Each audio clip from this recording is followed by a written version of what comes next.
Welcome to Bound by Books, a podcast of authors across the genre where we're talking about that one thing that we're all bound by, books. I'm one of your hosts, writer Danielle Bannister, and today I am joined by guest host, writer RJ Keller. Welcome. Well, thank you for having me. I'm so excited to be here. I love this show, and I am so excited to be a guest host. We are thrilled to have you here. So you over at Bound by Books, we typically have about 5 authors that sort of rotate on the schedule, and we've had one author who has had to sort of take some personal time away for medical and health issues and things like that. So that's fine, good, but the show must go on, right? So we thought, well, why don't we ask some of our writer friends to sort of host sort of in her absence. And so I was the first person that was asked to ask someone to host. And I was like, I know exactly who I am going to ask. Wow. Because the topic that I wanted to talk about today, I think is one that you and I can really dive into a little bit. But before we do that, can you let people know who you are, what you write, that sort of thing, so we get a little background? I could probably do that. I'm RJ Keller. I live in Maine. I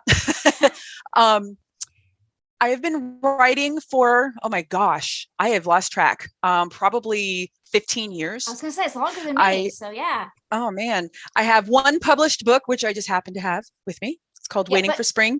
Tip that to the side, because you say one book, but look at how thick it is. I want to see the thick. Oh, I see. That's a thick book.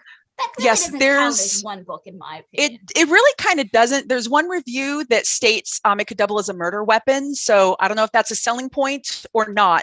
But just in case it is, I thought I would mention that. Keep it by your bedside table. You could use it in a pinch. You know, you just never know. Put it in your, a purse. I mean, you could just have it available. Yeah. But what is it about? Oh yes, because not just a weapon. I'm not a fan of spoilers.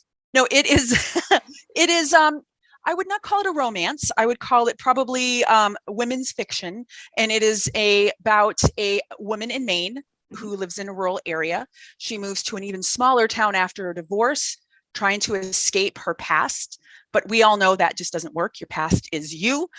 So she starts up with a new young man and basically starts making the same mistakes all over again, like we all do. And it's just as much actually, I think, about the state of Maine and the issues that rural people who live in poverty face.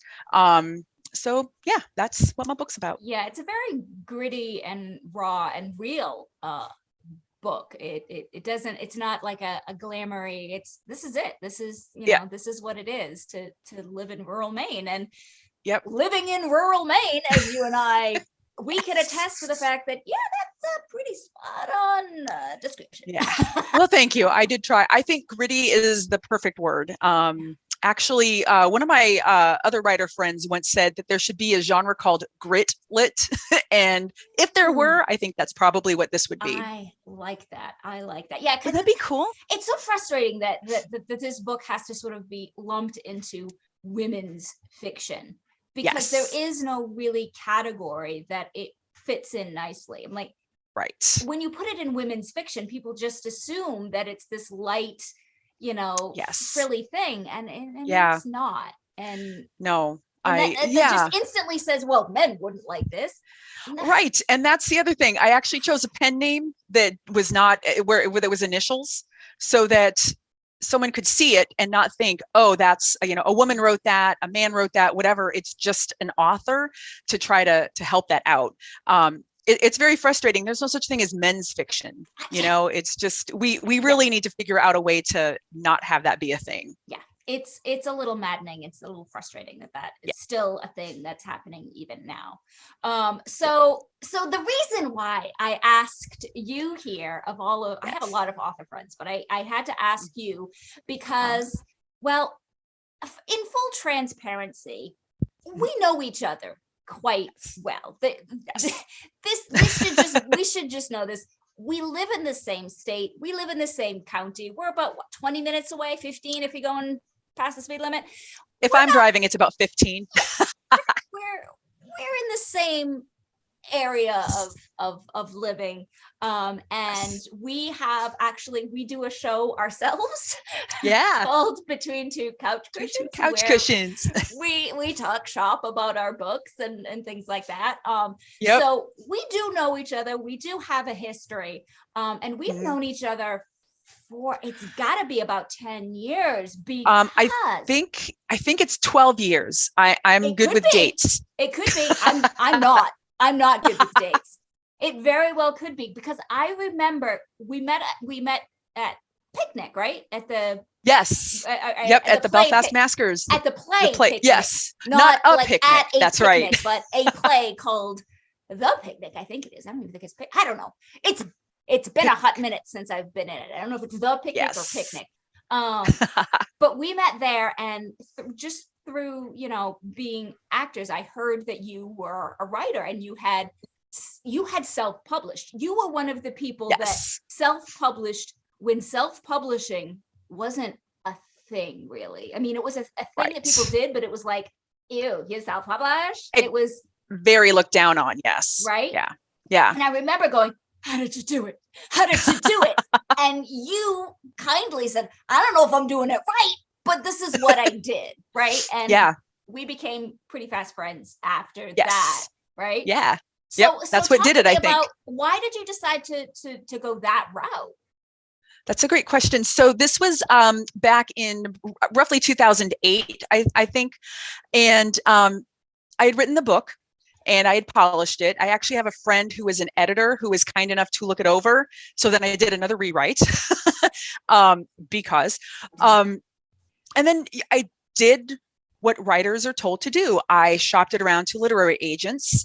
I did my research. How do you write a query? The perfect, letter and the synopsis and all of that stuff. And I sent it out to over 100 of them. And I got I got responses back from 22, which is a lot, actually. That's a pretty good percentage. And I got turned down by all of them. One of them said, I love this book. Like, what happens is, you send it in, and if they like it, they'll say, oh, like a query, and then they'll ask for a couple of chapters. And then if they like that, they'll ask for the whole book to look over. Right. And I had 3 who actually asked for the whole book, which was pretty exciting. Yeah. And one of them said, I love it, but I would not know how to market it.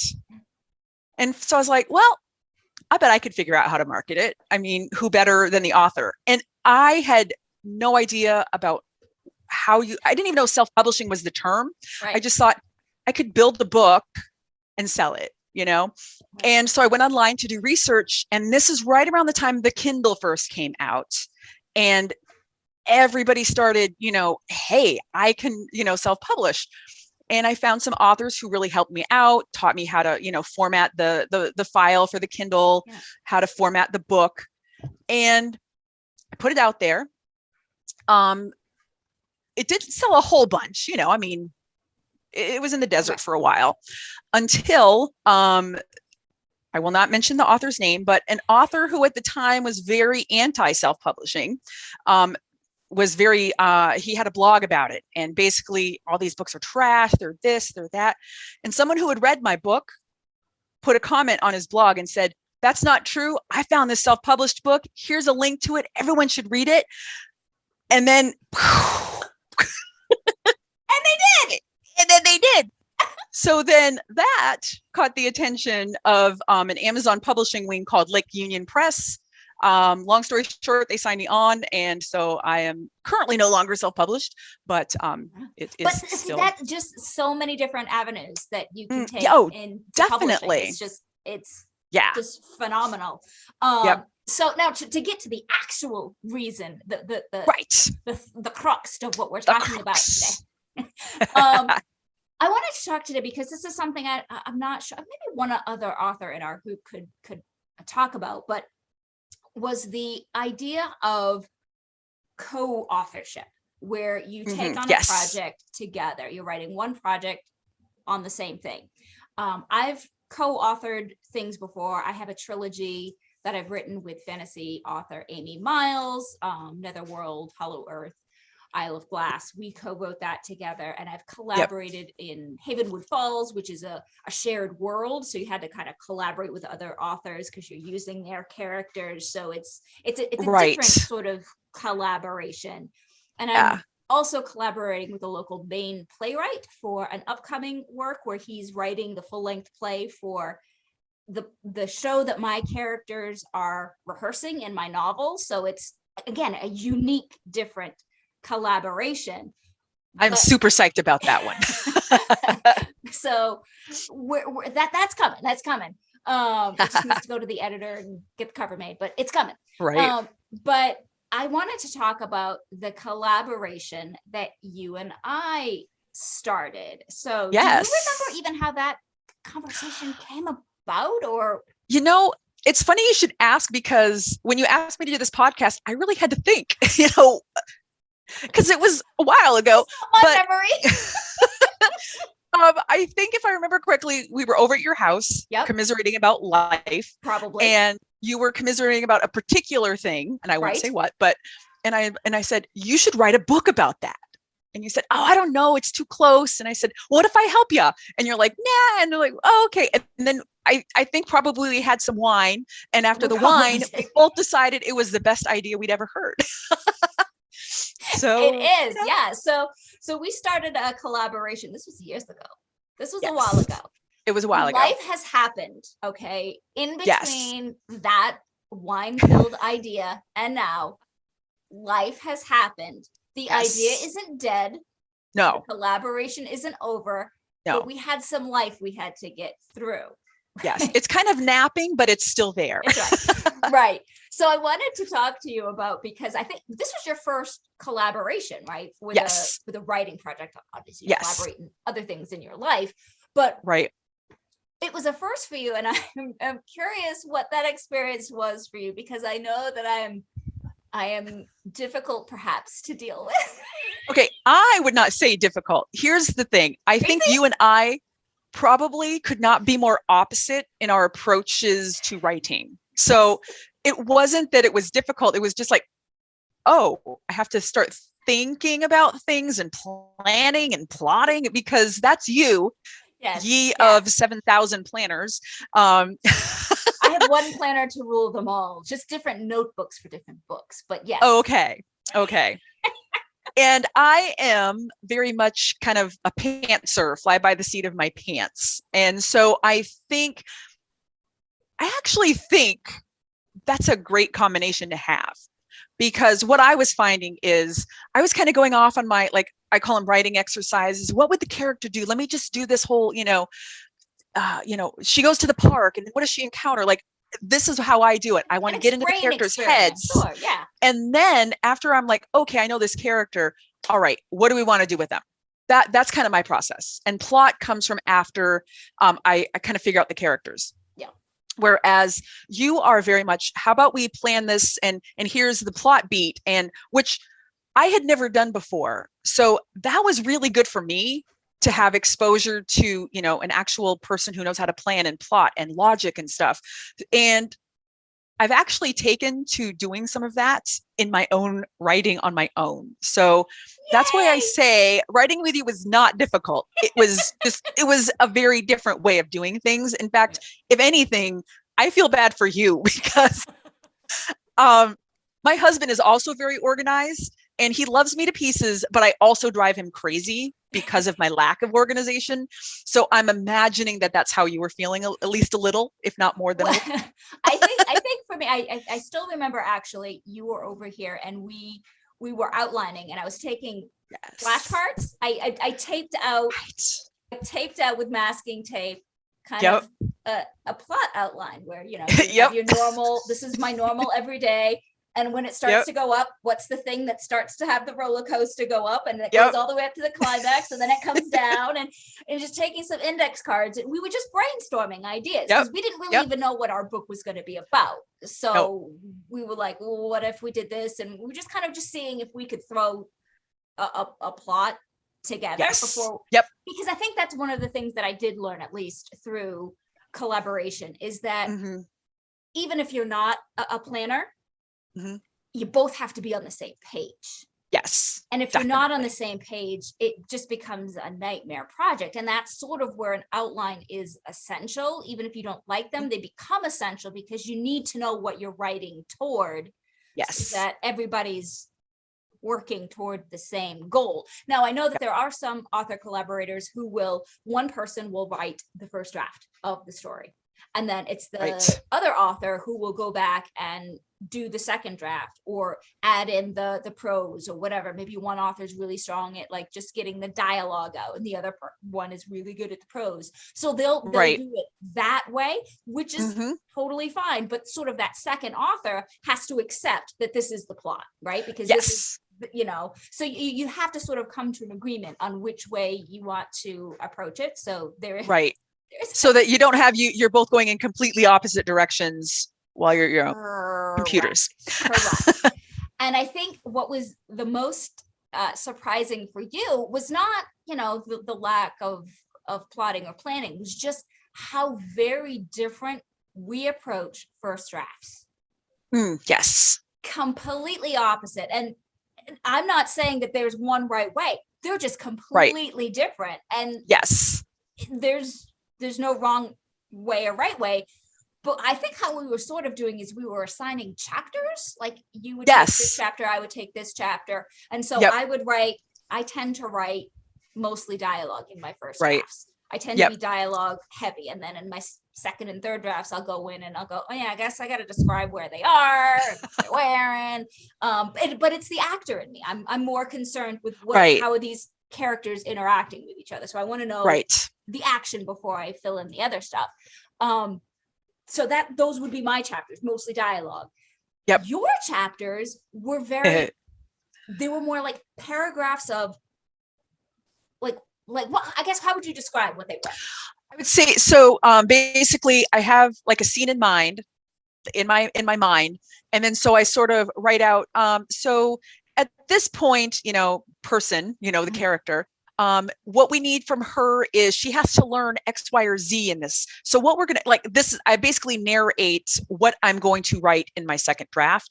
And if I think of like snippets of dialogue that I definitely think, oh, this is exactly what I want them to say, or, oh, don't forget, it's important, she's wearing a blue dress, like these are notes I put in the margins. And it's just really, I can imagine, very off-putting for someone who's like, what the hell is this?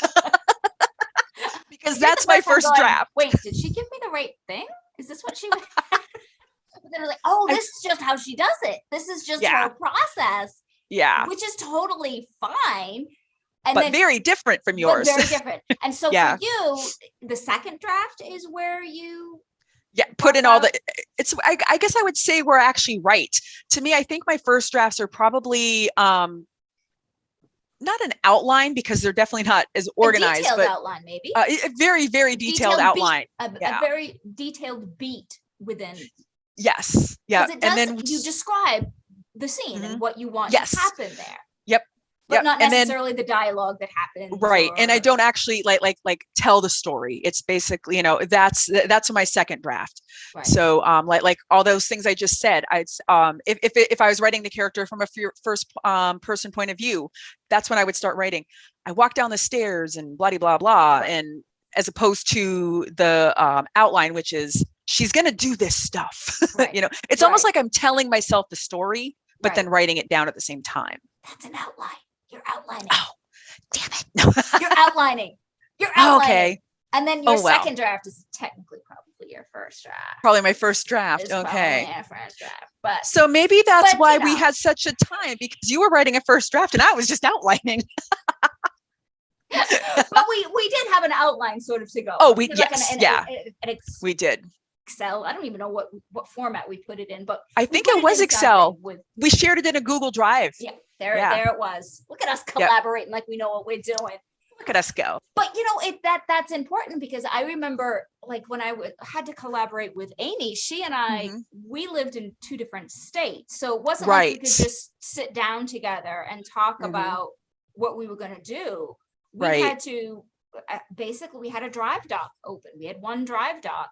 And we had our little spreadsheet, and she took this chapter, I took this chapter, and we put in there what we were writing and so on and so forth. So it was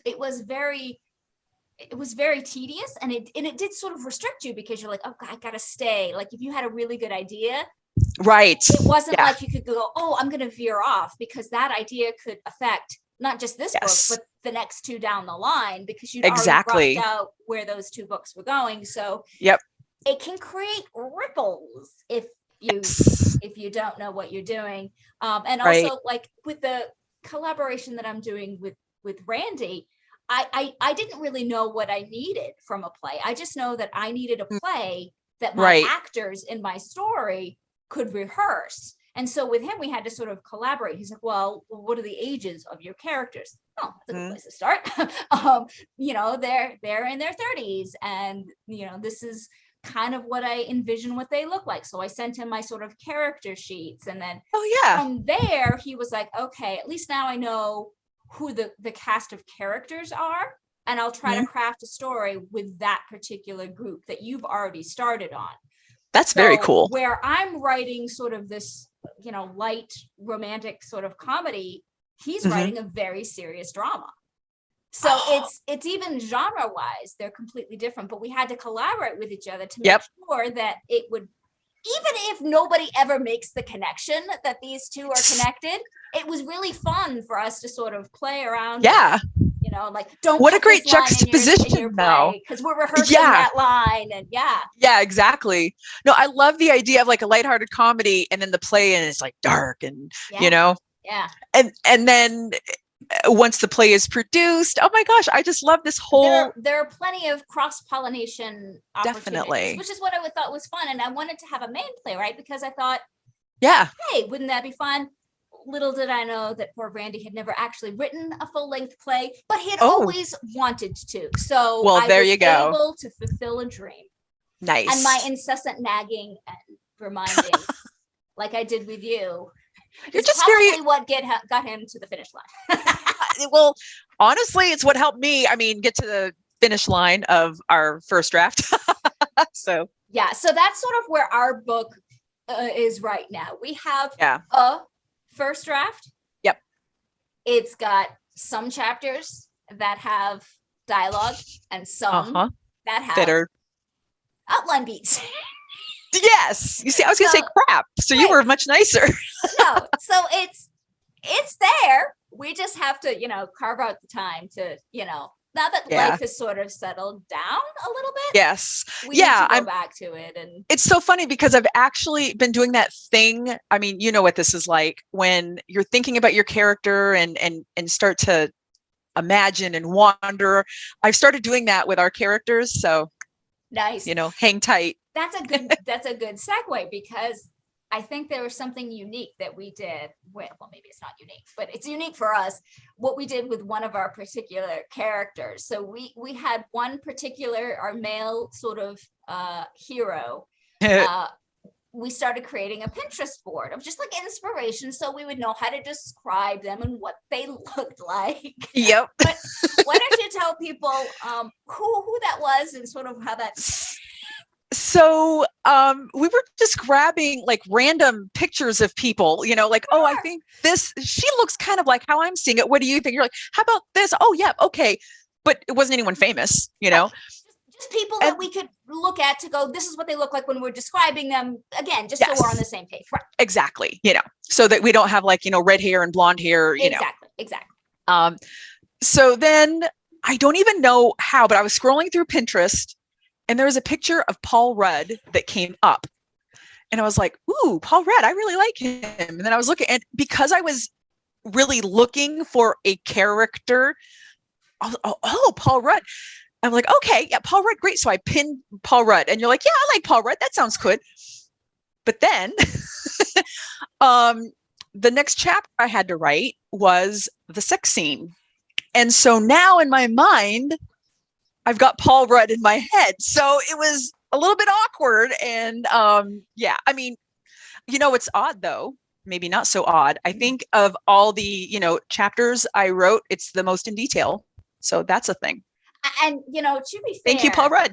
You made quite a detailed Pinterest. You became a little Paul Rudd obsessive. in your research, don't you think? A little bit? Okay, I mean, I love it. But yes. I think you were to the nth degree with your research. You dove in head first. It's kind of like this. Once I wrote the scene, then I got a little obsessed with Paul Rudd for a while. And so I started just pinning all the pictures because, But who doesn't? I mean, what's not to love about Paul Rudd? Right. And so, exactly. Writing sex scenes now with him in mind, it's like, that's not a hardship. It's really not. I don't have, I know who was our inspiration for our other male interests. Do you remember? Chris Pine. Yes. I love me some Chris Pine. Now I want to watch Star Trek again. But anyway. Pine, ain't nothing wrong with that man. That's right. Yes. Yep.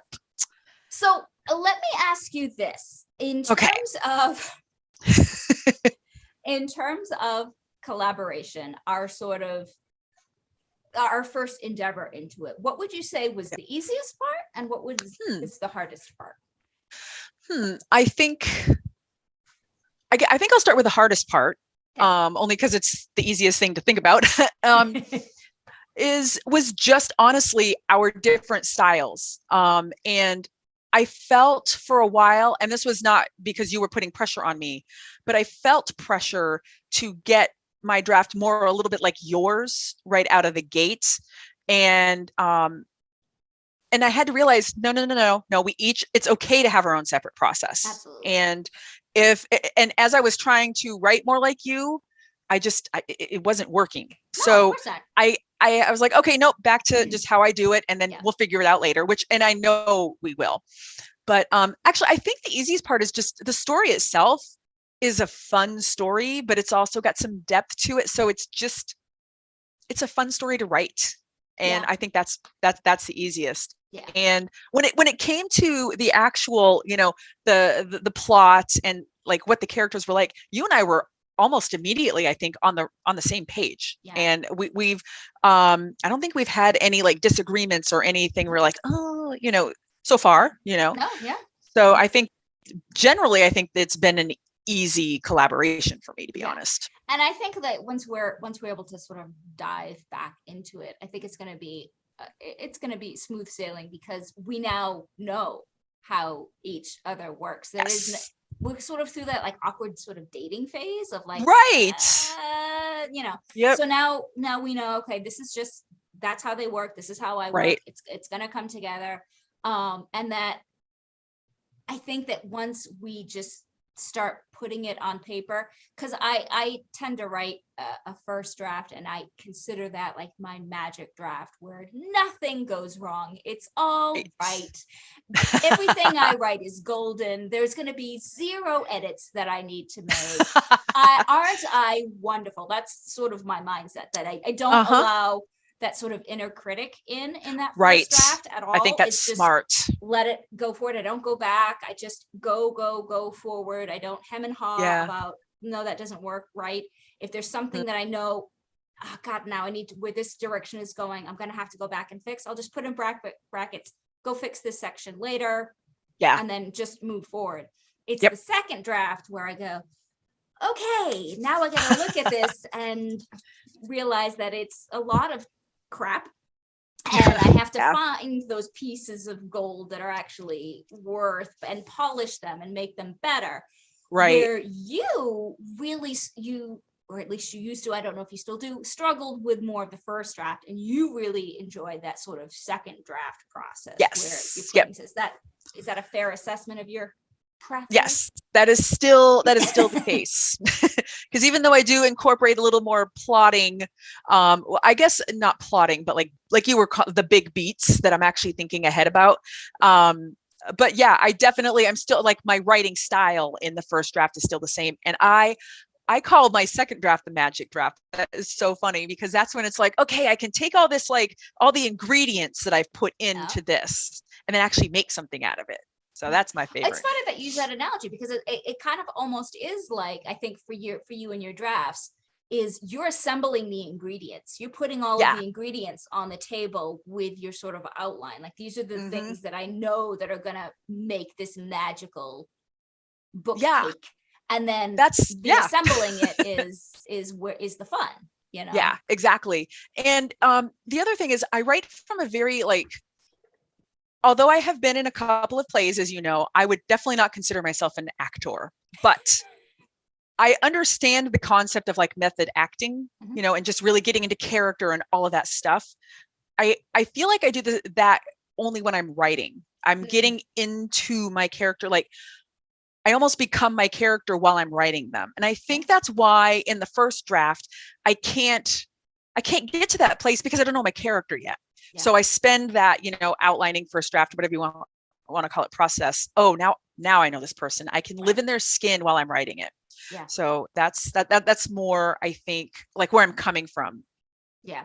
And that can be tricky too when you're collaborating, because those headspaces might be different. I mean, despite your best efforts to try to be on the same page, those internal thoughts of what the character are thinking, unless you're really clear, I think can maybe sometimes be a little.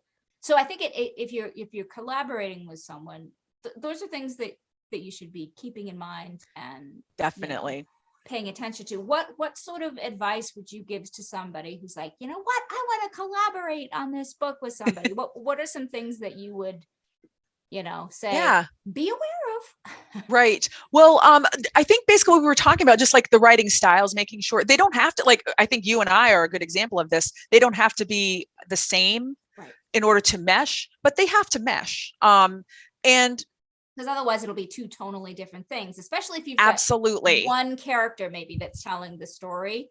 Right. Like that's the case with us. I think, and I haven't done this yet, but if you're alternating points of view, I would imagine that would be a little easier, where you and we have the same character and we're in her head, we don't even have that third person point of view to kind of separate so totally. But you do have to be similar.